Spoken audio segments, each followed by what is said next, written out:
Okay guys, it's been a minute, but we got my buddy's HPI K 4.6 sitting here. And he thinks it needs a rebuild. I don't think so. So I took the liberty of removing most of the screws so I didn't have to sit there and make people watch that. Although some people do. It was kind of funny. I was just out for a drive getting back from where I was going, and two guys were out there having a bitch at each other, and some guys I'd kick you in the ass if you had one. I thought that was pretty funny, but there's no head gasket, no head shim. Is it aluminum maybe? Because sometimes they are. Uh-oh. Well, that's missing, so that's and the glow plug coil's all smashed over. That's not good. Doesn't look very old. Compression felt pretty good. Let's see, make sure I'm in the shot here. So sometimes people bitch about that. You weren't in the shot, I missed everything. What a rip-off video. Get fucked. Anyways, it's like the Pine Saw video. It's like, the problem is I noticed there's a lot of people that watch my videos and they watch 30 seconds of the video and then skip through all of it and then go, you didn't do this. You didn't show that. There's no before and after. Tell me you didn't watch the whole video without telling me you didn't watch the whole video. That's on you. You're stunned. Got it? Good. Yeah. If I could have stupid pills for breakfast, more than likely did. It was like those nice fancy car boots on there. Right. I've seen worse. Let's have a look in there, shall we? Yeah.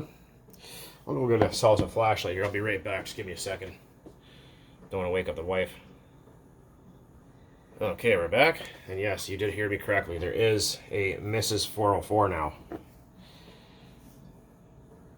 Let's see. Yeah. I mean, the bearings don't feel bad, but wouldn't be a bad idea to probably replace those and do a full cleanup. Because Jeremy, the owner, is a very, very nice guy. He is in Alberta, Canada, which is the next province over from myself, if you don't know what a province is. For those of you guys in the States, a province is like a state, kind of. Similar, but only different. But kind of the same, but kind of different. So you just a little propane. My neck. That stupid thing keep tripping over. Get a job. Fuck, I hate it when that happens. When you're trying to do something, there's some stupid piece of crap that keeps following you around and annoying the hell out of you. I guess it'll be like Paper Towel Boy and Logan. Fuck, it's embarrassing, that piece of shit had children. I feel sorry for them. Stunned. Just like Willard. I don't know if you guys know who Zip Ties and Bias Supplies is, but if you watch his channel, that guy's fucking awesome. Everything is stunned. What was that song? I can't remember who it was by. Everybody must get stoned. Everybody must be stunned. Yeah, it's just this medication I'm on makes you not feel the greatest. Makes my ears ring or buzz, so usually I'll take them about within 30 minutes. All I hear is going, so it's not really that fun to try to do things, especially anything that makes noise.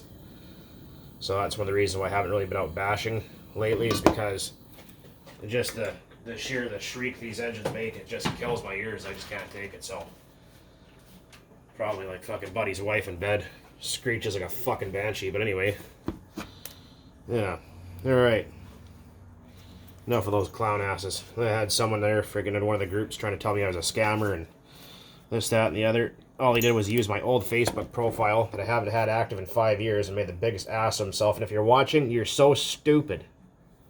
I hope your parents told you that, too, that you're stupid. They're probably just as dumb as you are.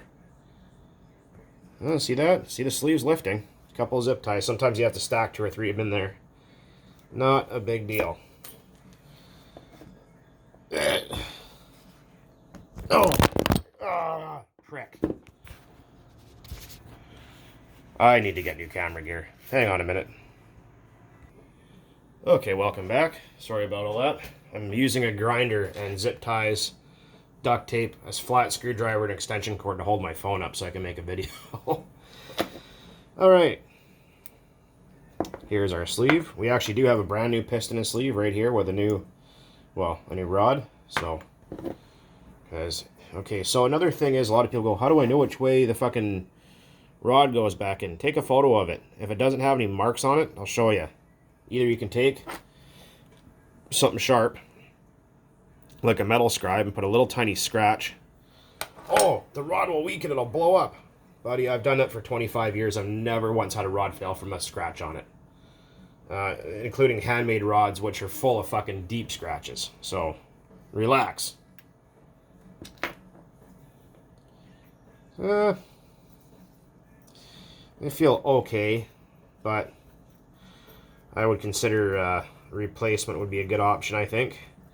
Whenever you're pulling engines apart, it's a good idea to leave the flywheel on so you have leverage, or if you're in the UK, leverage, however you want to pronounce it.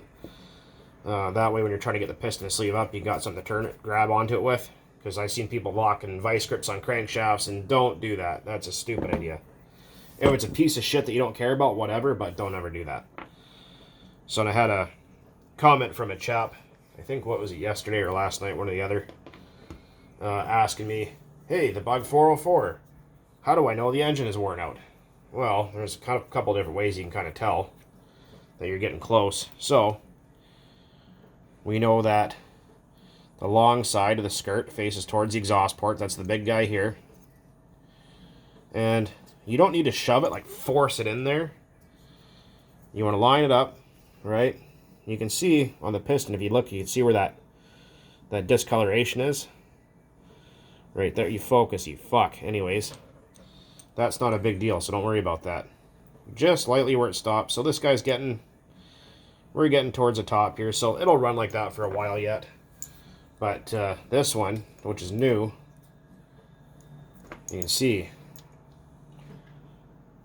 how much farther this old one goes up than the new one does. So that's how that works. So this guy's getting close.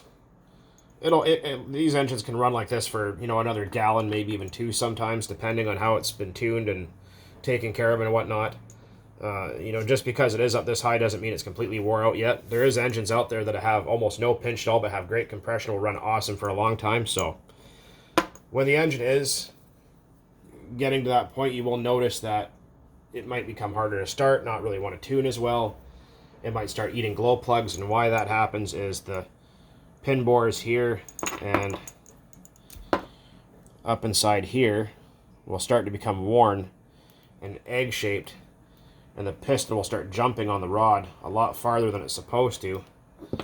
And what will happen is it'll blow the plug out. It's not fouled. It'll pop the glow plug, and it's no good anymore. It'll keep doing that no matter how you tune it. But it'll run fine. It'll shut off when it gets hot. And then you think, what the hell is going on here? You try to restart it. It's a real prick to get it running again. It'll finally cool off. It'll start back up. You'll go together for another couple minutes. It'll die again, and so on. And that's when you know it's time for a replacement engine or a rebuild, depending on what's easiest for you and what's available.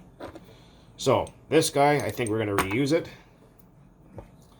but I'm going to contact the owner and ask him, hey, you need to find yourself a head gasket, and this is a single piece head. Some of these are 2-piece, but find yourself a head gasket and a set of bearings, and you should be off to the races. Ouch, motherfucker. I just stabbed myself in the finger with that. My poker, metal scribe. Ouch. Yeah, that fucking hurt. Oh well, it's my own stupidity right there. So, is there a part number on here? So the part number is HPI 15212. Again, that is HPI 15212 for this kit. If you can find it, if you're willing to pay an arm and a leg for it. Let's see down here. So a lot of times, and I've seen a lot of dudes do this. Where's that fucking flashlight? Keep going. Is I'll run them stupid car breather filters, crankcase breathers, like those K&N types. Don't run those. They're not really a filter. I mean, they kind of are, but they're not. Even those K&N ones are junk. I mean, they let fine dirt through, and it's like I tell people, oh, I'll put outerwear on it. So what you're telling me is, you got to put an air filter on your air filter because your air filter doesn't filter air good enough, is what you're telling me. And you spent a whole bunch of money for nothing. Oiled foam is your friend. And what'll happen is it'll suck up dirt, it'll score up that crankshaft. That one's not scored, it's just dirty. Stained a little bit. Right? So that's not a big deal. But it'll score that up and you'll lose that nice tight seal that inside here, right? Because there's the front bearings don't seal these engines. Like everyone goes, oh, the front bearing, I gotta change it, it's leaking. You could change that bearing today with a brand new set, clean the engine up, put it back together, and it will still leak no matter what you do. If the engine is tuned too rich on your lowest speed needle, the bottom of the engine loads up with fuel, a whole bunch of it. That's why when you notice when you hit the gas and the engine's like, bleh, and it pukes a whole bunch or stalls before it takes off or tries to, that's because the bottom of this engine is loaded with fuel and it's pushing it all up towards the glow plug, right? So what'll happen is all that oil and fuel will get pushed past the crankshaft and the block and get pushed out the front bearing because it has nowhere to go. All that crankcase compression, pulsations in there will do that. So when you got people putting fucking, you know, sealing the engine off the exhaust port and the carb, and they're putting a hose on here and sticking the whole engine underwater, go, oh, look, it's brand new, the bearing leaks. Replace it with a new one, it'll do the exact same thing. Promise you. Anyways, this is the first time I've had one of these on this channel, so this is new for me. I've actually had one of these engines before. They're quite good, but no longer made, sadly. So we got that. We did rob the carb off of this TZ. Unfortunately, an idiot got a hold of it. They destroyed the carb insulator, which I was able to get out of here, which was not easy.